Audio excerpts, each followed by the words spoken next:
Okay. Bago po tayo magsimula, manalangin po tayo. Mahal namin Ama na mahabagin at magpapala, salamat po sa pagligtas namin mula sa kasalanan at pagkawasak. Salamat po sa pagkabay sa aming buhay na Kristiyano hanggang ngayon. Salamat po sa bigay mo sa amin ng dakilang pagkakataon na mag-aral ang salita ng Diyos. Hiniling po namin na buksan mo ang aming puso at tainga sa salita ng Diyos. Naway maunawan namin ang salita ng Diyos sa pamagitan ng tulong ng banal na Espiritu. Pakiusap, maunawan namin ang kalooban ng Diyos sa pamagitan ng salita ng Diyos.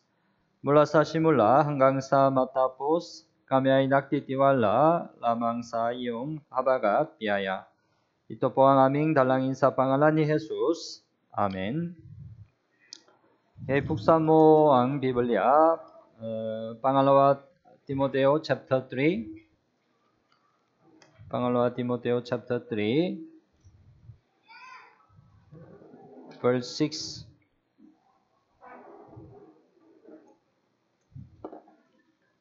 Verse 6 hanggang 9. Pangalawa Timoteo chapter 3, 6 hanggang 9.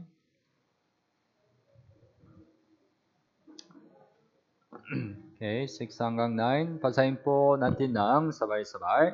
Sapagkat mula sa mga ito ang mga pumapasok sa sambahayan at binibihag ang mga mahal na babae na puno ng mga kasalanan at hinihila ng mga iba't ibang pagnanasa, na laging nag-aaral at kailanman ay hindi nakakarating sa pagkakilala ng katotohanan. Kung paanong sina Janes at Jambres ay sumalungat kay Moises, ang mga ito'y sumalungat din sa katotohanan. Ang pag-iisip at mga nagtakwil sa pananampalataya, ngunit sila'y hindi magpapatuloy sapagkat mahayag sa lahat ng mga tao ang kanilang kahangalan, gaya na nangyari sa mga lalaking iyon. Okay. Let's continue on 2 Timothy. Kaya patuloy na po nating pag-aaralan ang ikalawang Timoteo. So today, we learn about chapter 3, 6 hanggang 9. Kaya sa umagang ito, pag-aaralan po natin yung chapter 3, verse 6 hanggang 9. At first, look at verse 6. Sapagkat mula sa mga ito ang mga pumapasok sa sambahayan.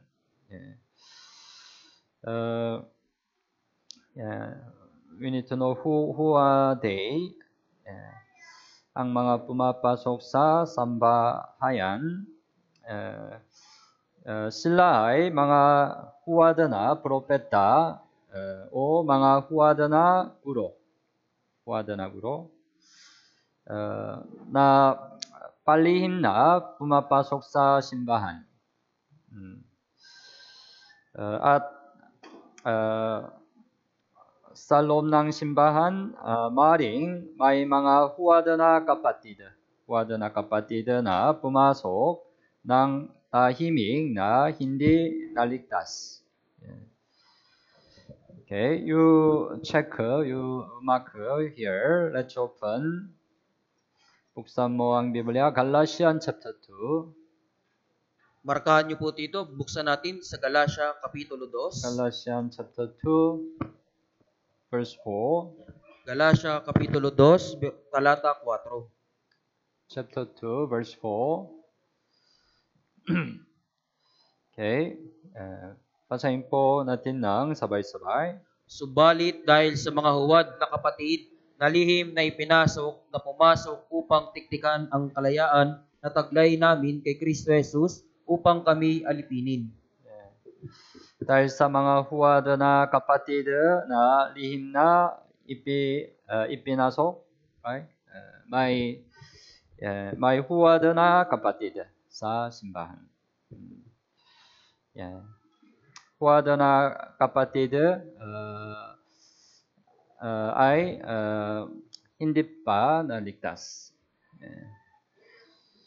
Ang mga ganitong tao ay nagsasanhi ng hidawan sa simbahan at sa mga kapatid. Dahil sa mga ganitong tao, ang simbahan ay nahahati at ang mga kapatid ay nadarapa. Ginagamit ng diablo ang mga taong ito para gumawa ng kasamaan. So it's also the works of Satan. Kaya isa rin po ito sa mga gawa ni Satanas. Alam natin, right? Iniligaw ni Serpent si Eva ng palihim sa halamanan ng Eden. Tama? Pangalawa Korinto, buksan mo ang Biblia, Pangalawa Korinto chapter 11. Chapter 11 verse 3. Pangalawa Korinto chapter 11 verse 3. Okay. Basahin po natin ng sabay-sabay. Ngunit ako'y natatakot na kung paanong si Eva ay dinaya ng ahas sa pamamagitan ng kanyang katusuhan, ang inyong mga pag-iisip ay mailigaw mula sa katapatan at kadalisayan kay Kristo. Tama? Yes. Si Eva ay dinaya ng ahas sa pamamagitan ng kanyang katusuhan. Kaya ito, ang inyong mga pag-iisip ay maliligaw mula sa katapatan at kadalisayan kay Kristo. Right? Kaya mahalaga na mag-ingat tayo sa mga huwad na kapatid sa loob ng simbahan at ingatan ang ating mga puso.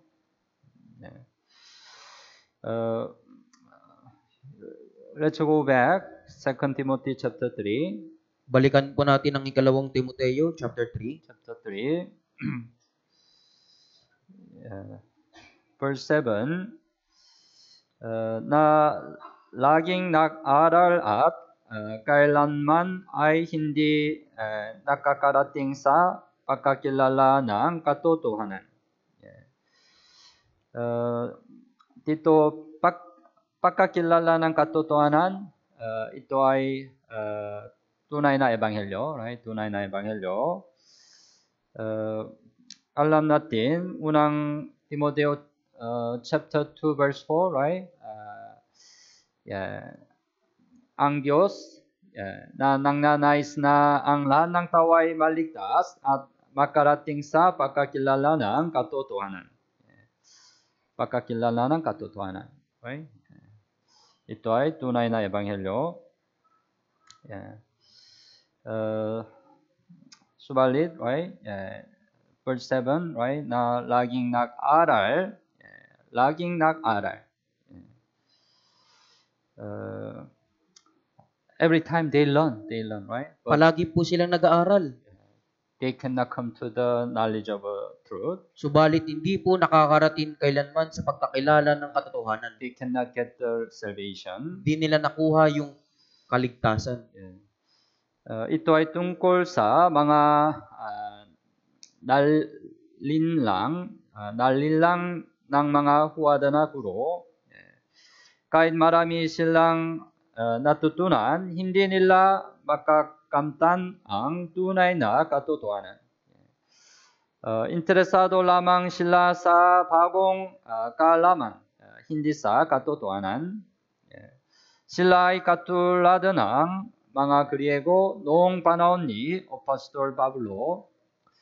Buksan mo ang Biblia, Gawa chapter 17. Gawa 17, 21. Katulad ng mga Griego. 17:21, Gawa chapter 17:21. Basahin po natin ng sabay-sabay. Lahat ng mga taga-Atenas at ang mga dayuhang naninirahan doon ay walang pinaggugulan ng panahon, kundi ang mag-usap o makinig ng mga bagong bagay. Ang mga ganito itong tao ay napakahirap iligtas. Kahit na marinig nila ang ebanghelyo, hindi sila makakaroon ng tunay na pananampalataya. buksan mo ang Biblia, Hebrew chapter 4. Hebrew chapter 4, verse 2. Hebrew chapter 4, verse 2.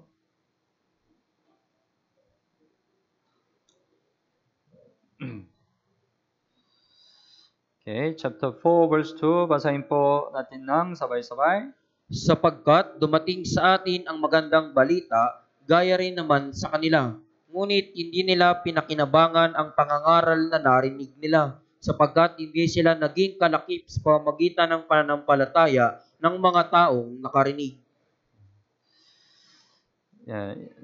Sinabi ng Biblia, ngunit hindi nila pinakinabangan ang pangangaral na narinig nila.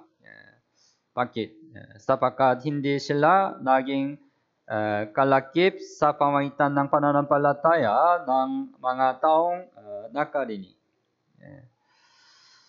So, ito ay nagsasabi na may mga tao sa loob ng simbahan na hindi pa naliligtas. Of course, all the people in church must have a true salvation, right? Siyempre po, sa lahat ng tao sa loob ng church, dapat po magkaroon sila ng kaligtasan. But the Bible said, not all the people in church get the salvation. Pero sinasabi po ng Biblia, hindi po lahat ng taong nasa loob ng church ay nagkaroon po ng kaligtasan. Sometimes there are people who are not really saved. Minsan po, meron talagang mga taong hindi talaga tunay na ligtas. Even though they always listen, they don't come to real salvation. Kahit lagi nila itong napapakinggan, subalit hindi po nila dumadating sa tunay na pagkakilala. That's the problem, right? Yan po yung problema. Tama po ba? 2 Timothy chapter 3, go back. Balikan po natin ikalawang Timoteo, verse 8. Versikulo 8. Verse 8. Kung paanong sina Yannesen at Yambres ay sumalungat kay Moses, ang mga ito'y sumasalungat din sa katotohanan. Mga taong masasama ang pag-iisip at mga nagtakwil sa pananampalataya.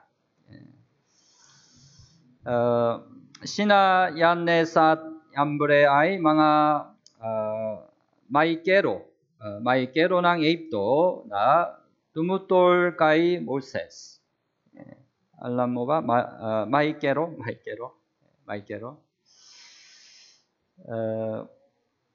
Okay, buksan mo ang Biblia, Exodus 7.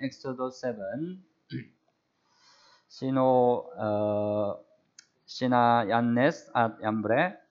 Exodus 7, 11 and 12. 11 and 12. Exodus. Okay, basahin po natin ng sabay-sabay. Nang magkagayoy, ipinatawag naman ni Paraon ang mga pantas at ang mga manggagaway at ang mga salamangkero sa Ehipto ay gumawa ng gayon din ayon sa kanilang mga lihim na kaalaman. Inihagis ng bawat isa ang kanyang tungkod at naging mga ahas, ngunit nilamon ng tungkod ni Aaron ang mga tungkod nila. Ang mga salamangkero sa Ehipto. Sina Yambre at Yambre. Magician, right? Ang mga huwadanaguro ay lumalaban sa katotohanan tulad ng pagkalaban nina Yambre at Yannes sa Yambre kay Moses. Sa pangalawa Timoteo, mayroong tatlong pares ng mga tao na tumutol sa katotohanan. Yanne at Yambre at may tatlong pares. ng mga tao na tumutol sa katotohanan. Pangala Korinto chapter 1, 15. Buksan mo ang Biblia. Pangalawa Timoteo chapter 1, 15. Okay, basahin po natin ng sabay-sabay. Ito'y nalalaman mo na humiwalay sa akin ang lahat ng nasa Asya, kabilang sa kanila sina Pigelio at Hermogenes. Figelio at Hermogenes. They left Apostle Paul, right? Iniwan po nila si Apostol Pablo, di ba po? They are same people. Sila'y parehong tao din po.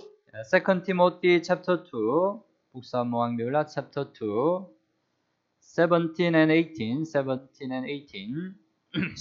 hanggang 18 po. 17 and 18. Also, basahin po natin ng sabay-sabay. At ang kanilang salita ay kakalat na gaya ng gangrena, kasama sa mga ito sina Himeneo at si Pileto, na lumihis sa katotohanan at sinasabing ang muling pagkabuhay ay naganap na. Kanilang ginugulo ang pananampalataya ng iba. Yes. Sina Himeneo at si Pileto, right? They are same people. So they are the first teacher in church. Sila po yung mga bulaang guro sa loob ng church. They are the first brother. Sila po yung mga huwad na kapatid. They just come to church without salvation. Pumupunta lang po sila sa church nang walang kaligtasan. That's why at the time of Apostle Paul, his ministry, there are many people like that. Kaya sa panahon ni Apostol Pablo ng kanyang ministeryo, napakaraming uri ng ganitong tao. But it can happen our time also. Pero pwede din po itong mangyari sa ating panahon. 2 Timothy chapter 3, go back, verse 8.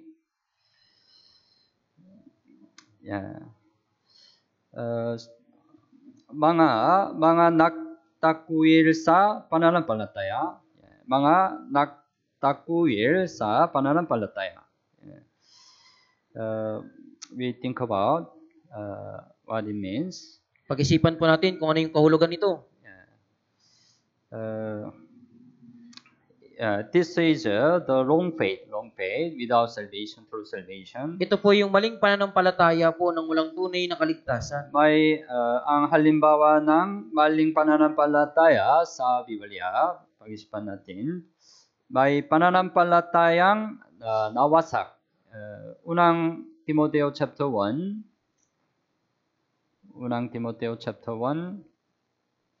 verse 19 and 20. Unang Timoteo chapter 1, 19 and 20. Okay, basahin po natin ng sabay-sabay. Na iniingatan ng pananampalataya at ang mabuting budhi sa pamamagitan ng pagtatakwil sa budhi. Ang ibang tao ay nakaranas ng paggawasak ng barko sa kanilang pananampalataya.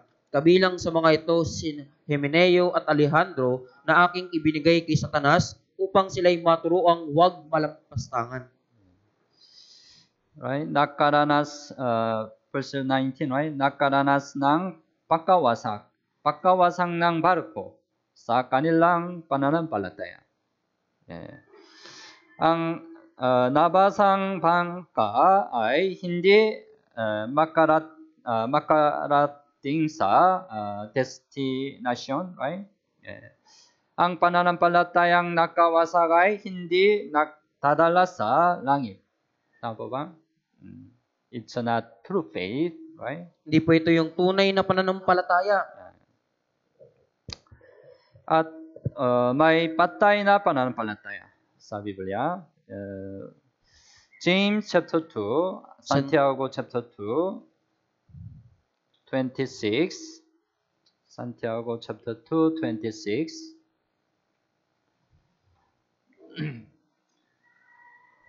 Santiago chapter 2, 26. Basahin po natin ng sabay-sabay. Sapagkat kung paanong ang katawan na walang espiritu ay patay, gayon din naman ang pananampalataya na walang mga gawa ay patay. Ang pananampalataya na walang mga gawa ay patay.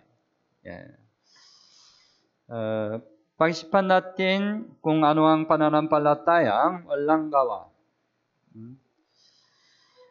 Ang pananampalatayang walang gawa ay hindi tunay na pananampalatayang nagdudulot ng kaligtasan.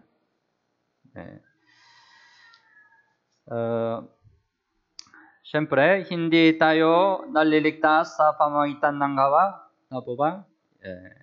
Naliligtas tayo sa pamamagitan ng pananampalataya. Tama? Buksan mo ang Biblia, Galatia chapter 2. Galatia chapter 2. Galatia chapter 2, 16.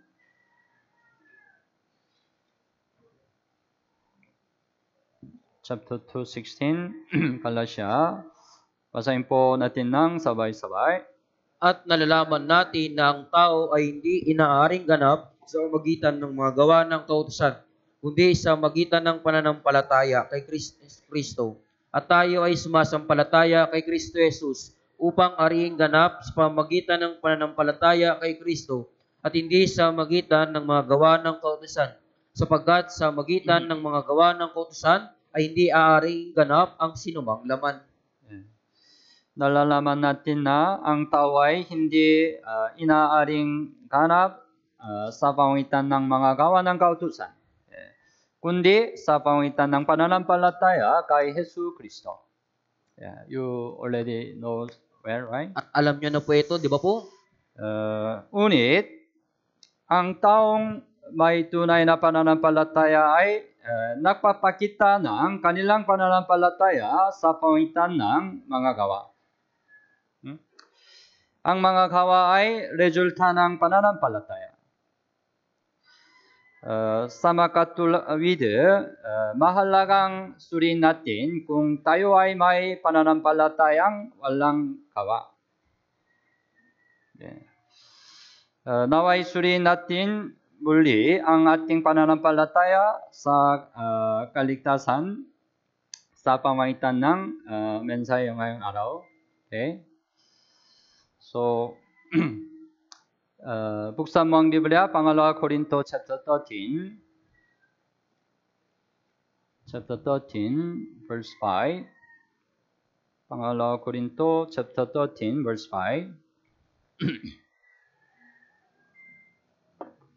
13, verse 5. Okay, basahin po natin ng sabay-sabay. Siyasatin ninyo ang inyong mga sarili kung kayo'y nasa pananampalataya. Subukin ninyo ang inyong mga sarili. Hindi ba ninyo nalalaman na si Kristo ay nasa inyo, malibang kayo'y nabigo sa pagsubok? Siyasatin ninyo ang inyong mga sarili kung kayo'y nasa pananampalataya. Subukin ninyo ang inyong mga sarili. Bakit? Salvation, right, is the most important. Dahil yung kaligtasan po yung pinakamahalaga. Our salvation determines our eternal life. Yung kaligtasan natin yung magtatakda ng ating buhay na walang hanggan. So our salvation must be sure and clear. Kaya nga po yung ating kaligtasan ay dapat sigurado at malinaw. That's why we have to check ourselves. Kaya kailangan nating siyasatin po yung ating sarili. Whether we have a true faith of salvation or not. Kung meron ba talaga tayong tunay na pananampalataya o wala. So, ngayong araw, you try to check yourself. Kaya sa araw na ito, subukan nyo pong siyasatin ang inyong mga sarili.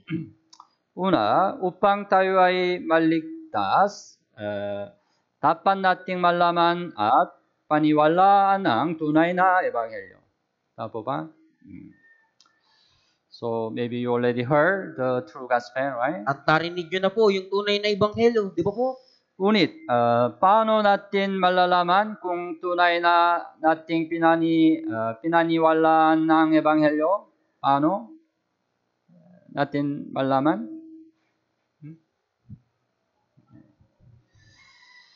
Malalaman natin ito sa pamamagitan ng pananampalatayang may kasamang gawa. Sa ibang salita, makikita ito sa pagbabago ng ating buhay. pagbabago ng ating buhay. Okay?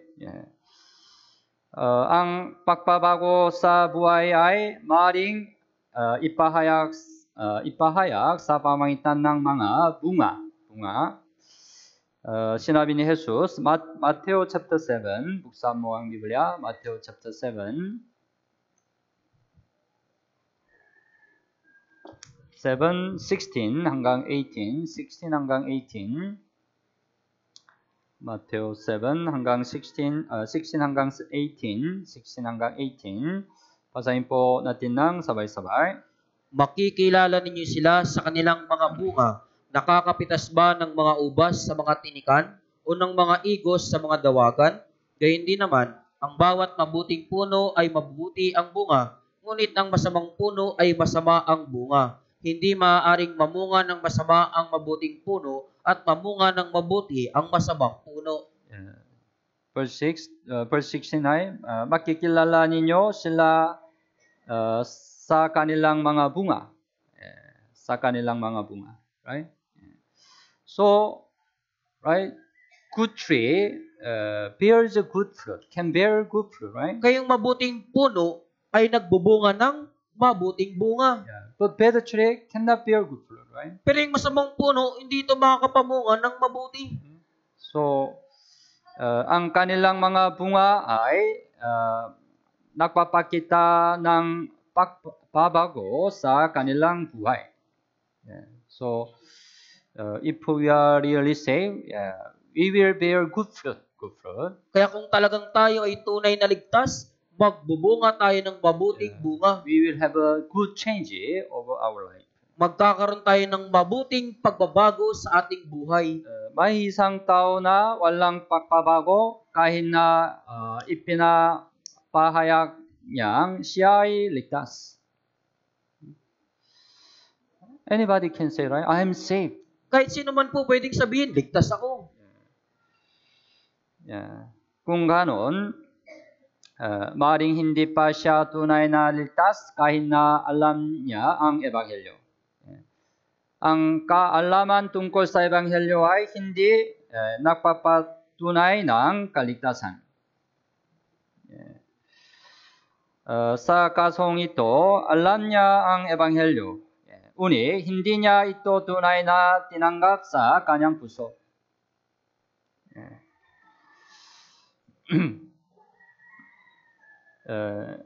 Maaaring naunawan niya ang Ebanghelyo sa pamamagitan lamang ng kaalaman ng walang tunay na pagsisisi. Ang taong tunay na nagsisi ay maaaring maniwala sa Ebanghelyo. When we listen to the gospel, right, we can have the knowledge of the gospel. Kaya nung marinig natin ang Ebanghelyo, di ba?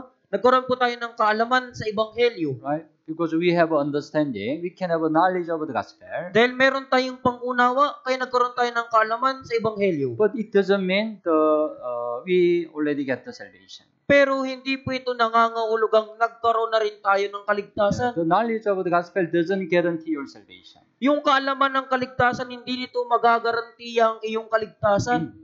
You have to believe in the gospel in your heart. Kailangan mong sumampalataya sa Ebanghelyo sa iyong puso. For some people, gospel stay only here.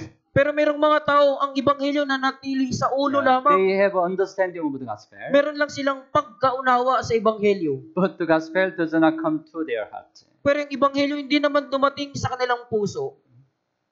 Naintindihan niyo po? It's different. Magkaiba po ito. Who can really believe in the gospel in their heart? Sino po ba yung tunay na sasampalataya ng Ebanghelyo sa kanilang puso?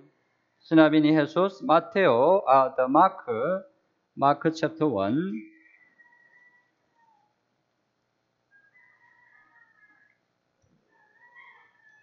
chapter 1, verse 15.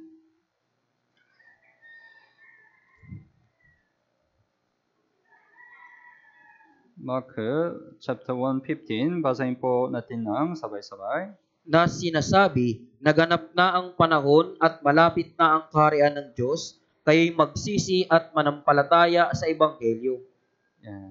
Una, right? Kailangan kayo'y magsisi, right? Pagkatapos, pangalawa, manampalataya sa Ebanghelyo, right? Who can believe in the gospel? Sino yung sasampalataya sa Ebanghelyo? Una, kailangan pagsisisi, right? Pagsisisi. Yeah. You have to really accept you are a sinner. You are a sinner who cannot help going to hell. Kailangan mo talang tanggapin na isa kang makasalanang patungo sa walang hanggang impyerno. Then you really desire to be saved, right? Kung gayon talagang magnanais ka na maligtas, Then tama you mo will ba? really incline your ear to the word of God. At talagang itikiling mo ang iyong tenga sa salita ng Diyos. Then by works of the Holy Spirit, you understand the gospel, right? At sa magitan ng gawa ng Espiritu Santo, naintindihan mo ang Ebanghelyo, And di then ba? by the works of the Holy Spirit, you can believe in the gospel in your heart. At sa magitan ng gawa ng Holy Spirit, maunawaan mo ang Ebanghelyo sa iyong puso. Yeah. The true gospel enter in your heart. Yung tunay na Ebanghelyo, papasok sa iyong puso. Yeah. Then you can be truly saved, right? Kung gayon, ikaw ay magiging tunay na ligtas. It's the works of the Holy Spirit. Yan po yung gawa ng Espiritu Santo. Kaya kapag ang kanyang kagustuhan na maniwala sa Ebanghelyo ay kasabay ng gawa ng banal na Espiritu. Totong naniniwala ang Ebanghelyo sa kanyang puso. Pagkatapos ay maaari siyang maniwala sa Ebanghelyo sa kanyang puso kasama ang gawa ng banal na Espiritu. Kailangan banal na, gawa ng banal na Espiritu. Unang Thessalonica chapter 1. Unang Thessalonica chapter 1 verse 5.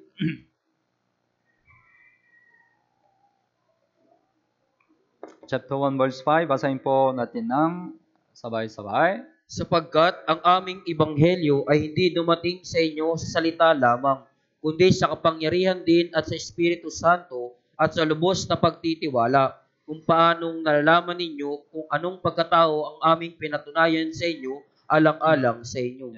Ang aming Ebanghelyo ay hindi dumating sa inyo sa salita lamang, right? Salita lamang. Of course, the Word of God is the most important. Siyempre po yung salita ng Diyos yung pinakamahalaga. We have to hear the true gospel. Kailangan nating mapakinggan ang tunay na We have Ebanghelyo. to understand the true gospel. Kailangan nating maintindihan ng tunay na Ebanghelyo.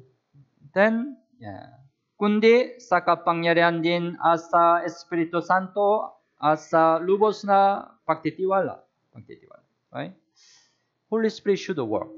Yung Espiritu Santo dapat kumilos. Then we can really believe in the gospel in our heart. Kung gayon talagang sasampalataya tayo sa Ebanghelyo sa ating Then we puso. can also have the confidence of salvation, right? At magkakaroon din po tayo ng kumpiyansa ng kaligtasan.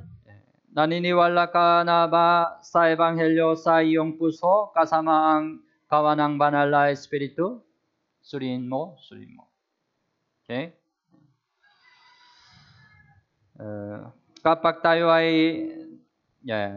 nanampalataya sa Ebanghelyo sa pamagitan ng pagkilos ng Espiritu Santo, ang tunay na buhay ay itatanim sa ating mga puso.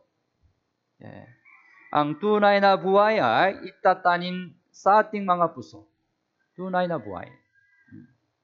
Kaya't nagbabago ang buhay.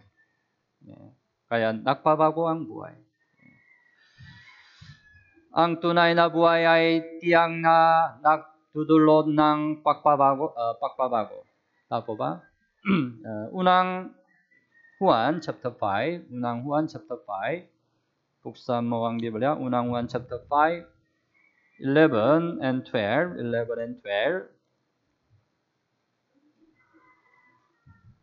Unang Juan chapter 5, 11 and 12. Also, basahin po natin ng sabay-sabay. At ito ang patotoo na tayo'y binigyan ng Diyos ng buhay na walang hanggan, at ang buhay na ito ay nasa kanyang anak. Ang kinaroroonan ng anak ay kinaroroonan ng buhay. Ang hindi kinaroroonan ng anak ng Diyos ay hindi kinaroroonan ng buhay. Tayo'y binigyan ng Diyos ng buhay na walang hanggan. Buhay na ito ay nasa kanyang anak. Ang kinaroroonan ng anak ay kinaroroonan ng buhay. So, when we get to salvation, right, we have eternal life. Kaya nang magkaroon tayo ng kaligtasan, nagkaroon din po tayo ng buhay na walang hanggan. We have a true life. Meron na tayong tunay na buhay. It is planted. Ito po'y naitanim.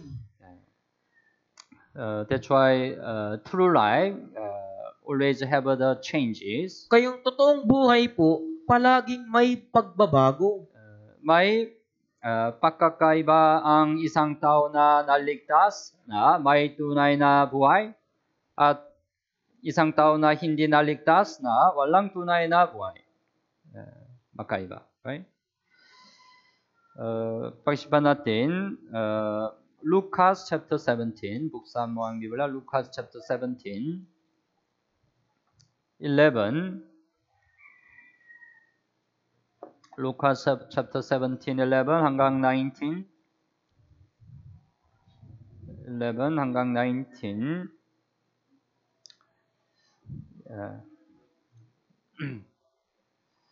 okay, you read. Yeah. Babasahin ko po ito, verse 11. Habang patungo sa Jerusalem, si Jesus ay dumaan sa pagitan ng Samaria at Galilea. At sa pagpasok niya sa isang nayon, sinalubong siya ng 10 lalaking ketungin na nakatayo sa malayo. Sila'y nagsisigaw at nagsabi, Jesus, Panginoon, maawa ka sa amin. Nang kanyang makita sila ay sinabi niya sa kanila, humayo kayo at kayo'y magpakita sa mga pari. Habang sila'y umaalis, sila ay nagiging malinis. Nang makita ng isa sa kanila na siya'y gumaling na, siya ay bumalik na pinupuri ng malakas na tinig ang Diyos. Siya'y nagpatira pa sa paanan ni Jesus na nagpapasalamat sa kanya. Siya'y isang Samaritano. At nagtanong si Jesus, hindi ba 10 ang nalinis? Nasaan ang 9? Wala bang natagpo ang bumalik at nagbigay papuri sa Diyos maliban sa dayuhang ito? At sinabi ni Jesus sa kanya, tumindig ka at humayo, pinagaling ka ng iyong pananampalataya. Right, the 10 lepers were healed. Kaya yung 10 ketungin po dito ay pinagaling. But among 10 lepers, right, who were here, only 1 lepers returned to Jesus. Pero sa 10 ketunging pinagaling ni Jesus, isa lamang po ang bumalik. Right? Verse 15, right? Nang makita ng isa sa kanila na siya'y gumaling na, pinupuri ng malakas na tinig ang Diyos. Siya ay gumaling, right? Gumaling. Return to Jesus. Siya ay bumalik po kay Jesus. 16, siya ay nagpatira pa sa paanan ni Jesus na nagpapasalamat sa kanya. He give thanks, right? Siya ay nagpapasalamat po. Yeah. Then, what's the reaction of Jesus? At ano po yung naging tugon ni Jesus? Yeah. Verse 17, hindi ba 10 ang nalinis? Nasaan ang siyam? Nasaan ang siyam? Right? If 10 were here, 10 was to return to Jesus, right? Kung 10 yung pinagaling, dapat 10 din po yung bumalik kay Jesus. Where is the 9? Pero nasaan ang Why siyam? they don't return? Bakit hindi po sila They bumalik? don't give a thanks. Hindi sila nagpasalamat. No change, right? Dahil wala po sa kanilang Only pagbabago. one person has a change, right? Dahil isa lamang po yung nagbago. sinabi ni Jesus, 19, verse 19, pinagaling ka ng iyong pananampalataya. Right? Jesus mentioned his faith. Kaya binanggit ni Jesus yung kanyang pananampalataya. He is the only one who has a true faith. Siya lamang yung nag-iisang may tunay na It pananampalataya. means he's the only one who got real salvation. Ibig sabihin siya lamang po 10 yung nagkaroon ng kaligtasan. Right? Tama po ba?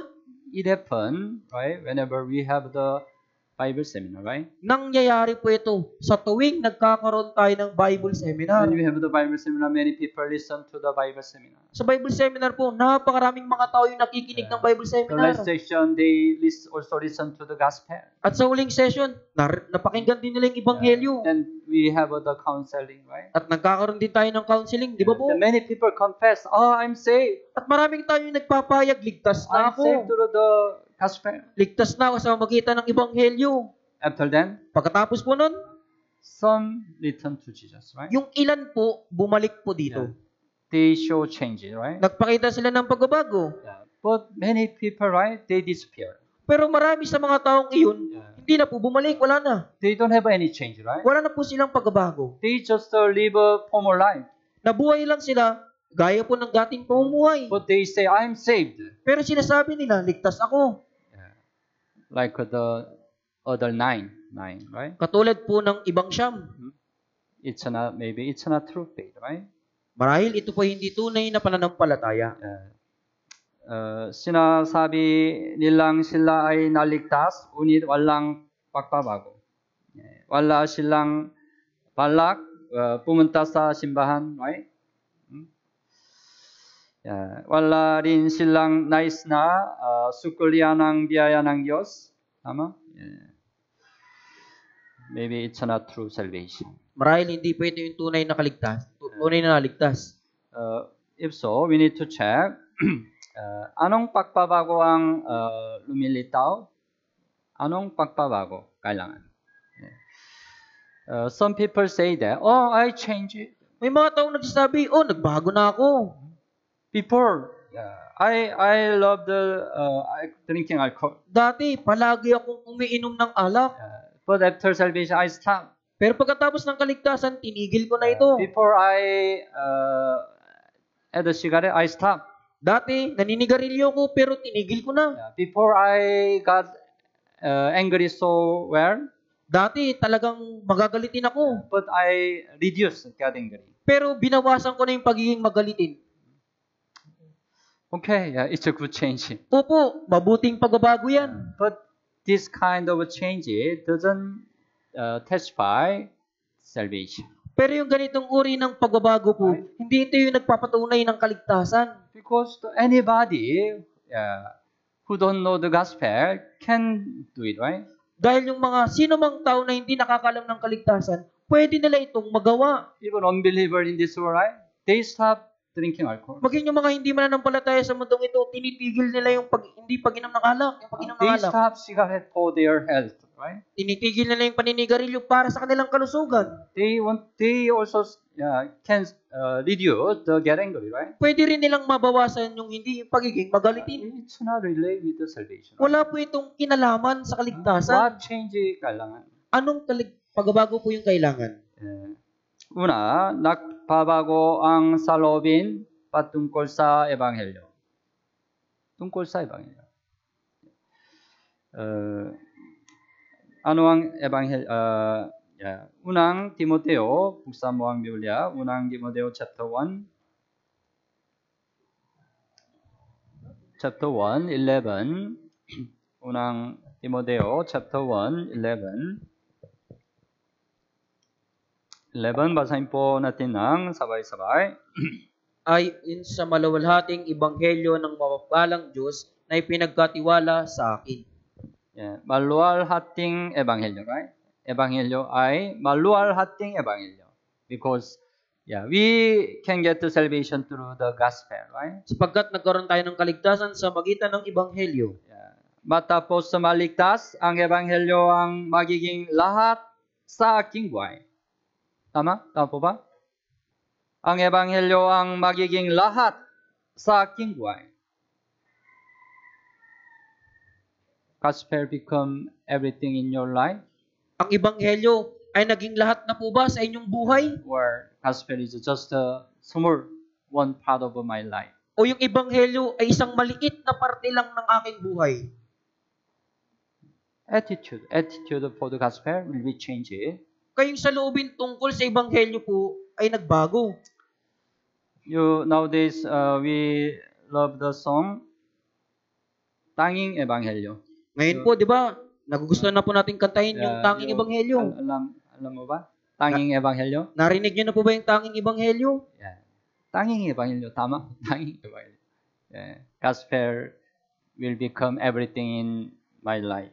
Yung ebanghelyo ay naging lahat sa aking buhay. So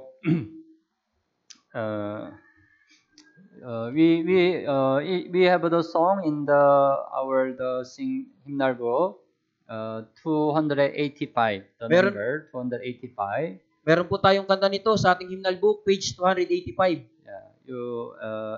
every time you try to sing. Kaya subukan niyo po itong palaging awitin. Okay? Tanging ebanghelyo. Tama. 예. mayroon ka bang pagnanais na ipangaral ang ebanghelyo sa mga nawawalang kaluluwa? Yeah, meron, right?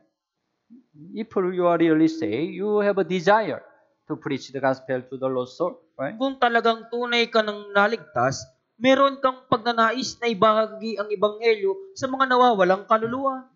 Yeah, that's the real change. Opo, yan po yung tunay na pagbabago. Yeah, Romans chapter 9, Apostle Paul, Romans chapter 9, verse 1 hanggang 3.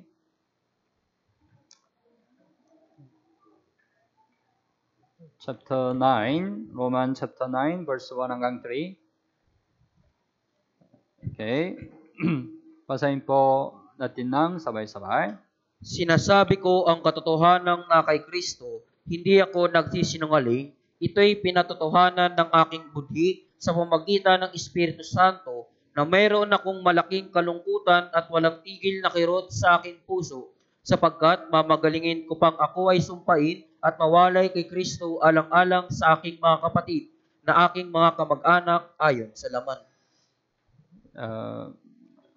Apostle Paul, right? Apostle Pablo, Masaya siya. Dahil siya ay naligtas na. Tama? Masaya. Siya ay pupunta sa langit. Right? Masaya siya. Ngunit, sinabi niya, mayroon akong malaking kalungkutan at walang tigil na kiro sa aking puso. Bakit? He told the people who are not saved, right? Dahil iniisip niya po yung mga taong hindi ligtas. He knew where will they go if they die without salvation. Nalalaman niya po kung saan sila mapupunta kung hindi sila magkaroon ng kaligtasan. That's why he had a great sorrow and continual grief in his heart. Kaya meron siyang malaking kalungkutan, walang tigil na kirot sa kanyang puso. It is the heart of the saved people, right? Ito po yung puso ng mga taong naligtas. It's a change, right? Ito yung pagbabago. Tama Before ba? salvation, you didn't have a desire, right? Bago kayo naligtas, wala kayong ganitong puso, di ba But po? after salvation, we have a desire, right? Pero pagkatapos maligtas, meron na tayong ganitong puso. Kapag ako'y naligtas, naalala ko ang aking pamilya na hindi pa naligtas. Tama po ba? Unang Timoteo chapter 5. Unang Timoteo chapter 5, verse 8. Unang Timoteo chapter 5, verse 8. Basahin po natin ng sabay-sabay. Ngunit kung ang sino man ay hindi kumakalinga sa kanyang kamag-anak, lalong-lalo na sa kanyang sariling sambayan, tinanggihan niya ang pananampalataya at siya'y masahol pa sa hindi mananampalataya. Kung ang sinuman ay hindi kumakalinga sa kanyang kamag-anak, it includes not only physical thing but also spiritual thing. Hindi lamang po kasama dito yung physical na bagay, kundi mga spiritual na bagay. Spiritual, what's a spiritual thing? Ano yung spiritual na bagay? It's about their salvation, right? Ito yung patungkol sa kanilang kaligtasan. Even though our family are not saved, we don't care their salvation. It's worse than the unbeliever, right? The Bible says, right? Kahit na hindi pa nila nalalaman yung kaligtasan, subalit wala tayong paki sa kanilang kaligtasan, ito po, masahol pa sa hindi mananampalataya. But all the saved people have a desire to save their family, right? Subalit, lahat ng mga tunay na ligtas, meron silang pagnanais na iligtas yung kanilang mga kapamilya. Sa mga Gawa 16, makikita natin na ang unang ginawa ni Lydia at ng pantay sa bilangguan sa Pilipi, pagkatapos nilang maligtas ay ang pag-evangelize kanilang pamilya. Ang lahat ng taong naligtas ay may isang layunin na mag-evangelize sa mga nawawalang kaluluwa. This is a real change after salvation. Ito yung tunay na pagbabago pagkatapos ng kaligtasan. Pangalawa, mayroon ka bang puso na nang ang Arab sa salita? Do you desire the word of God? Talagang bang ninanais mo yung salita? Ang mga tao na naligtas ay naghangad ng salita ng Diyos, kaya ng isang sanggol na nagnanais ng gatas.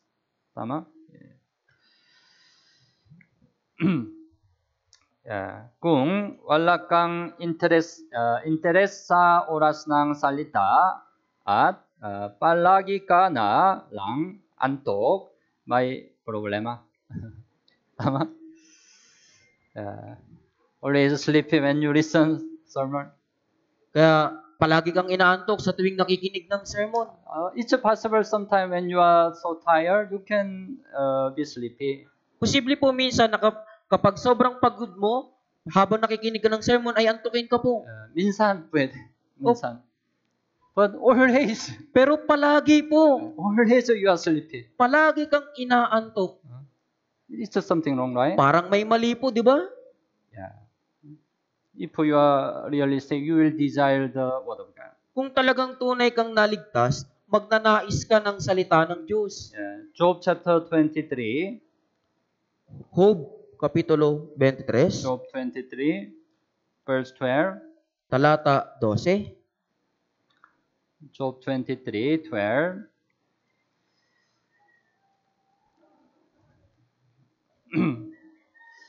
Okay. Basahin po natin ng sabay-sabay. Ako'y hindi humiwalay sa utos ng kanyang mga labi. Pinagyaman ko ang mga salita ng kanyang bibig sa aking dibdib. When we don't need anything, right? We really desire food, right? Kapag wala tayong kinakain po, di ba? Talagang magnanais tayong kumain. Gutom, right? Gutom, right? Spiritually, we need to have a gutom spiritually. Kailangan natin magkaroon ng spiritual na pagkagutom. We have to desire the word of God, right? Kailangan nating naisin ang salita ng Diyos. That's the evidence. We are really saved. Yan po Desire the word of God. Yan po yung katibayan na tayo ay talagang tunay na naligtas kung nagnanais tayo ng salita ng Diyos. At ang mga taong naligtas ay may puso na nagnanais na sumunod sa salita. Sumunod sa salita. Unang sinabi niya, ang salita ay salita. Ang salita ay salita at mamumuhay ako ayon sa aking kagustuhan. You always listen to the sermon, right? Word of God, right? Di ba po palagi kayo nakikinig ng sermon, ng salita ng Diyos? Ang salita ay salita. Namumuhay ako ayon sa aking kagustuhan. Tama o hindi? Ito ay hindi ang anyo ng isang tao na naligtas. Tama? Unang Juan chapter 2. Unang Juan chapter 2. Unang Juan, Kapitulo 2. Unang Juan chapter 2, verse 3. 2:3. Verse 3 hanggang 5. Chapter 2, verse 3 hanggang 5. Okay, basahin po natin ng sabay-sabay. At sa ganito'y nalalaman natin na siya'y kilala natin kung tinutupad natin ang kanyang mga utos. Ang nagsasabing kilala ko siya, ngunit hindi tinutupad ang kanyang mga utos, ay sinungaling at ang katotohanan ay wala sa kanya. Ngunit ang sinumang tumutupad ng kanyang salita, tunay na naging ganap sa taong ito ang pag-ibig ng Diyos. Sa mamagitan nito'y nalalaman natin tayo'y nasa kanya. Verse 4 ay, ang nagsasabing kilala ko siya, ngunit hindi tinutupad ang kanyang mga utos. Ay sinungaling. At ang katotohanan ay wala sa kanya. It means he is not really saved, right? Ibig sabihin, hindi siya tunay na ligtas. It's natural. If we are really saved, we have a heart to obey to the word of God, right? Natural lamang po ito kung talagang tunay tayong naligtas, magkakaroon tayo ng pusong sumunod sa salita ng Diyos. Do you have the heart to obey to the word of God? Meron po ba kayong puso na sumunod sa salita ng Diyos? What is just the word? Yung salita, salita lang yan. It's not really with me. Walang kinalaman yan I sa will akin. live according to my own will. Mabubuhay ako ayon sa aking sariling pagnanais. Suriin mo. Yeah. At ang tao na naligtas ay may kakayahang makilala ang salita ng katotohanan at ang salita ng kasinungalingan. Unang, Juan chapter 10. Buksan mo ang Biblia, Juan chapter 10, Juan Kapitulo 10, verse 3 hanggang 5. magmula 3 hanggang 5. Juan chapter 10, 3 hanggang 5. Okay. Basahin po natin ng sabay-sabay. Pinagbubuksan siya ng bantay sa pinto at pinapakinggan ng mga tupa ang kanyang tinig. Tinatawag niya ang kanyang mga tupa sa pangalan at sila'y ipahatid papalabas. Kapag nailabas na niya ang lahat ng kanya, ay nangunguna siya sa kanila at sumusunod sa kanya ang mga tupa, sapagkat kilala nila ang kanyang tinig. Ngunit hindi sila susunod kailanman sa iba, kundi lalayo sila sa kanya, sapagkat hindi nila kilala ang tinig ng iba. Ang mga tupa ay tiyang na nakikilala ang tinig ng tagapagpantay. Tama? Kaya sinusundan nila ang kanilang tagapagpantay, ngunit hindi sila sumusunod sa iba at tumatakbo sila mula sa kanya sapagkat hindi nila kilala ang tinig ng iba. Kaya nito, ang mga ipinanganak na muli na Kristiyano ay kanyang tukuyin kung ang taong nangangaral ng salita ng Diyos ay tunay na naligtas o hindi. Ang mga ipinanganak na muli na Kristiyano ay mayroong spiritual discrimination. If you are really saved, you can discern the truth, the word of God. Kung talagang tunay kayong naligtas, nakikilala niyo po yung tunay katotohanan ng salita ng Diyos. Job chapter 12, buksan mo ang Biblia, Job chapter 12. Job 12, verse 11.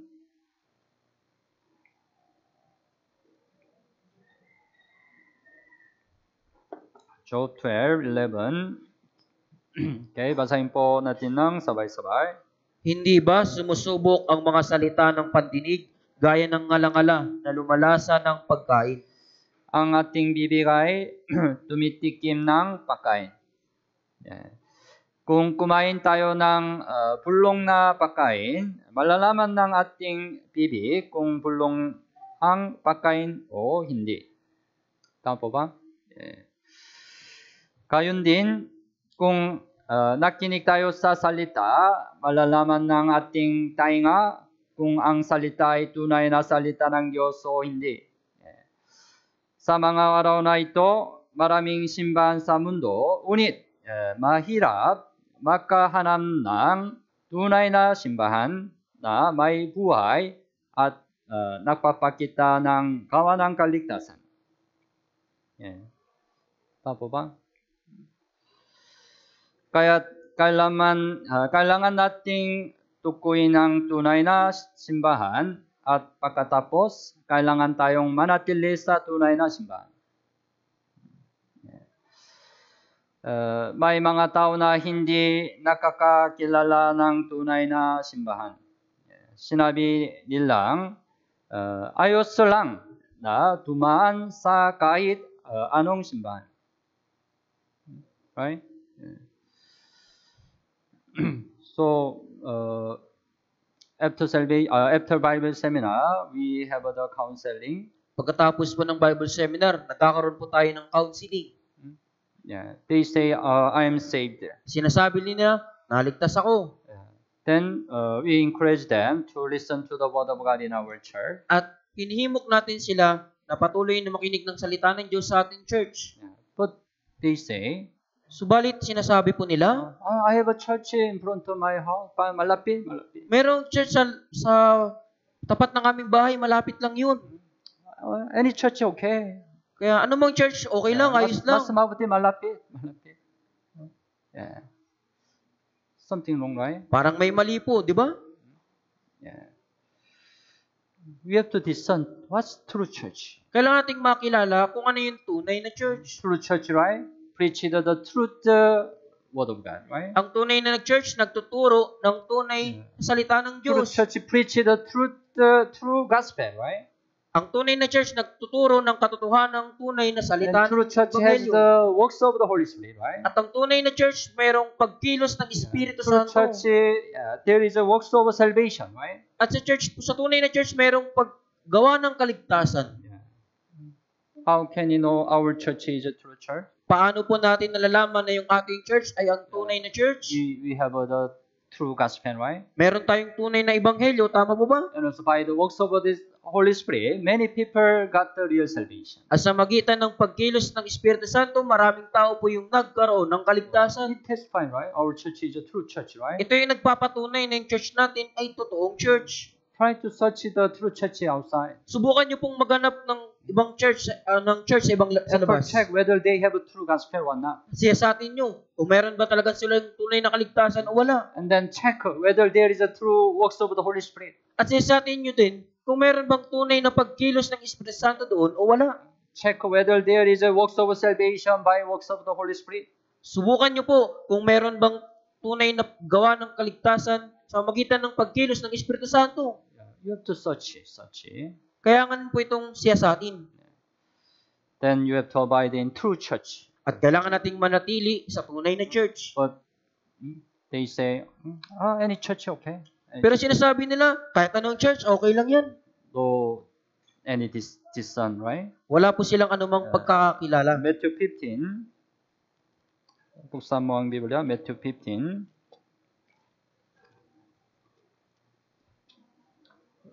Verse 14. Matthew 15 verse 14.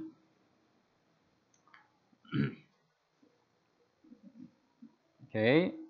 Basahin po natin ng sabay-sabay. Hayaan ninyo sila. Sila ay mga bulag na taga-akay. At kung ang bulag ay umakay sa bulag, kapwa sila mahuhulog sa hukay. Sila ay mga bulang na taga-akay. Kung ang bulag ay umakay sa bulag, kapwa sila mahulog sa hukay. Who is the blind leader? Sino po yung bulag na taga-akay? They are maybe they can be the pastor. Maaring sila po yung mga pastor. But the pastor, the problem was not really saved. Pero yung problema, yung pastor na yun, hindi tunay na ligtas. Then they are the blind leader. Kung Right? gayon siya po ay bulag na taga-akay. So, before we get the salvation, we also follow the blind leader, right? Bago tayo po nagkaroon ng kaligtasan, sumusunod din tayo sa bulag na But when we taga-akay. get the salvation, our eyes, spiritual eye was open. Subalit nung magkaroon tayo ng kaligtasan, yung ating spiritual na mga mata, We are nabuksan. no more blind, right? Hindi na po tayo kailanman bulag. Because we already opened the eye. Dahil bukas na po yung ating mga mata. So we will not follow the blind leader anymore, Kung right? gayon, hindi na po tayo muling susunod pa sa bulag na taga-akay, di ba po? For some time, right? Pero minsan po, They say they are saved, sinasabi nilang ligtas sila. but they still return to their former church. Pero bumabalik pa rin po sila sa dati nilang church. They still follow the blind leader. Patuloy pa rin silang sumusunod sa bulag na taga-akay. It's a strange, right? Parang kakaiba po yun, di ba? If already opened the eye, why follow the blind leader? Kung bukas na yung kanilang mga mata, bakit sumusunod pa rin sila sa bulag na It taga-akay? means maybe they are not yet opened the eye. Right? Ibig sabihin, marahil hindi pa nabubuksan yung kanilang mga mata. That's why if we are truly saved, we can discern the truth of word of God. Kaya kung tunay tayong naligtas, nakikilala natin yung tunay na salita ng Diyos. At ang tao na naligtas ay may tunay na pagmamahal sa Diyos at sa kanyang mga kapatid. Mahalin mo ba ang Diyos higit sa anumang bagay? At mahalin mo ba ang mga kapatid? Suriin mo. Unang Juan chapter 3, buksan mo ang Biblia. Unang Juan chapter 3. Unang Juan chapter 3 verse 14. Unang Juan chapter 3:14. Okay. Basahin po natin ng sabay-sabay. Nalalaman nating tayo'y dumaan na mula sa kamatayan patungo sa buhay, sapagkat iniibig natin ang isa't isa. Ang hindi umiibig ay nananatili sa kamatayan. Right? Tayo'y dumaan na mula sa kamatayan patungo sa buhay, sapagkat iniibig natin ang isa't isa. Right? Ang hindi umibig ay nananatili sa kamatayan. Anong ibig sabihin? Non-saved, right? Nanatili sa kamatayan, ibig sabihin, hindi pa ligtas. Ang tao na nakakaunawa sa pangmamahal ng Diyos ay nangmamahal sa mga kapatid na may parehong pananampalataya. Tama? Sapagkat sila ay mga kapatid na makakaunay sa dugo ng Panginoon. Right? You have a physical brothers and sisters, right? Meron po kayong mga pisikal na mga kapatid. Tama po ba? You are connected with them. Kayo po yung magkakaugnay. That's why you love them, right? Kaya nga minamahal niyo po sila. We are also connected each other, right? Tayo din po sa isa't isa ay magkakaugnay. How can you are connected? Paano tayo nagiging ugnay? What connected us? Ano yung nag-ugnay sa atin? Blood of Jesus. Dugo ni Jesus. We are connected each other by the blood of Jesus. Tayo po ay naging magkaugnay dahil sa dugo ni Jesus. That's why it's natural. We love one another. Kaya natural lamang na iibigin natin ang isa't isa. But you don't have any heart, love brothers and sisters. Pero kung wala kang anumang pag-ibig na ang sa bawat kapatid, something wrong, right? Parang may mali po. Slim mo. At ang tao na naligtas ay may pangnanais na pakikisama sa ibang mga naligtas na kapatid. Unang Juan chapter 1, buksan mo ang Biblia. Unang Juan chapter 1, verse 3. Unang Juan chapter 1, verse 3. Okay. Basahin po natin ng sabay-sabay. Ipinahahayag namin sa inyo yung aming nakita at narinig upang kayo rin naman ay magkaroon ng pakikisama sa amin. At tunay na ang ating pakikisama ay sa Ama at sa kanyang anak na si Jesucristo.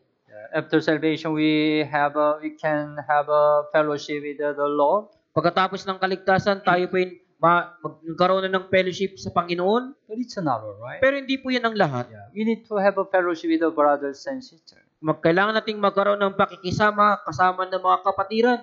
Ang tao na naligtas ay dapat pakikisama sa ibang naligtas na tao.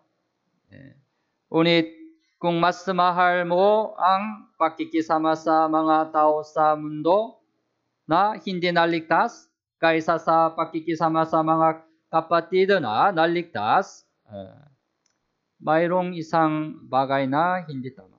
Tama?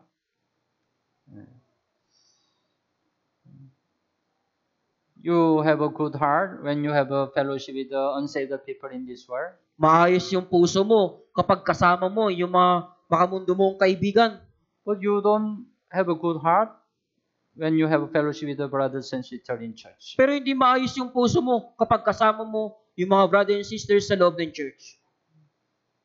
What it means? Ano pong ibig sabihin nun? May mga Kristiyano na ayaw lumapit sa liwanag. Bakit? Marahil siya ay hindi kabilang sa ilaw, kundi sa kadiliman. Sa madaling salita, marahil hindi pa siya ganap na naligtas. John chapter, Juan chapter 3, buksan mo ang Biblia. John chapter 3, verse 19. John chapter 3, 19 and 20. 19 and 20. Also, basahin po natin ng sabay-sabay. At ito ang kahatulan na naparito ang ilaw sa sanlibutan at inibig pa ng mga tao ang kadiliman kaysa ilaw sapagkat ang kanilang mga gawa ay masasama. Sapagkat ang bawat isa na gumagawa ng masama ay napupuot sa ilaw at hindi lumalapit sa ilaw upang ang kanyang mga gawa ay huwag malantad. Verse 20, right? Ang bawat isa na gumagawa ng masama ay napupo sa ilaw at hindi lumalapit sa ilaw upang ang kanyang mga gawa ay huwag malantad. Yeah. So, if you are to really say, yeah, you want to be with the brothers and sisters who got the salvation. Kaya kung ikaw ay tunay na ligtas, magkakaroon ka ng pagnanais na makasama po yung mga totoong naligtas na mga brother and sister. But if you are not yet saved, maybe you want to be more the people in this world. Pero kung hindi ka pa tunay na ligtas, gusto mong magkaroon ng mas maraming pakakisama sa mga tao sa labas. So you need to check yourself. Kaya kailangan mong siyasatin ang iyong sarili. Do you have a heart to have a fellowship with the brothers and sisters? Meron ka bang puso na magkaroon ng fellowship kasama ng mga kapatid? Yeah. Or just after sermon you go your own way? O kaya pagkatapos ng sermon, uuwi ka na lang. Yeah. You don't want to have a fellowship with the brothers and sisters? Ayaw mong makipag-fellowship sa mga brothers and sisters? Something wrong, right? Parang may mali po. Anyway, the faith without work is dead, right? Gayunpaman, ang pananampalatayang walang mga gawa ay patay. That's why if we have the true faith, our faith will be revealed through our works. Kaya kung meron tayong tunay na pananampalataya, ang ating pananampalataya mahayag sa magitan ng ating mga gawa. There is changes of our life. Merong pagbabago sa ating buhay. We have to testify our faith through the changes of our life. Kailangan nating magpatotoo sa ating pananampalataya sa magitan po ng pagbabago sa ating buhay. Okay, so just the knowledge of the gospel doesn't guarantee your salvation. Kaya yung kaalaman na ng ebanghelyo, hindi na ito nagagarantiya ng iyong kaligtasan. You have to show your true faith through salvation, through your changed life. Kaya kailangan mong ipakita ang iyong tunay na pananampalataya, ang iyong tunay na kaligtasan sa magitan ng pagbabago ng iyong buhay. So, from tomorrow, we will have the Grand Bible Seminar, right? Kaya magmula bukas po, magkakaroon tayo ng Grand Bible Seminar. So not only you can preach the gospel to the lost soul, Kaya hindi ka lang magbabahagi ng ebanghelyo sa mga nawawalang kaluluwa, but also you try to check your own faith. kundi subukan mo ding siyasatin ang iyong sariling pananampalataya. If you are not sure salvation, you try listen more carefully to the gospel. Kung hindi ka pa sigurado sa kaligtasan, subukan mong pakinggan ng maigi yung ebanghelyo With a more humble heart. na mayroong pusong nagpapakumbaba. Then God will lead you to the true salvation. Kung gayon, papatnubayan ka ng Diyos sa tunay na kaligtasan. So I hope from tomorrow, even you don't have any invitee, I hope all our brothers and sisters can participate in the works of God. Kaya umaasa po ako na magmula bukas, bagaman wala po kayong naimbitahan, lahat po kayo, susubukan nyo pong dumalo ng makibahagi sa ating Grand Bible Seminar. Okay? Okay po ba? See you tomorrow. Magkikita po ba tayo bukas? Okay, malalangin po tayo. Mahal naming Ama, na mahabaging ang mapapala, salamat po sa paligtas sa amin mula sa kasalanan at pagkawasak. Salamat po sa pagbigay mo sa amin ng dakilang pagkakataon na mag-aral ng salita ng Diyos. Salamat po sa maunawaan ang kalooban ng Diyos sa pamamagitan ng salita ng Diyos. Hiniling po namin na sundin natin ang salitang natutunan natin ngayon. Pakiusap, manatilihin at kabayan kami hanggang sa muling darating ang Panginoon.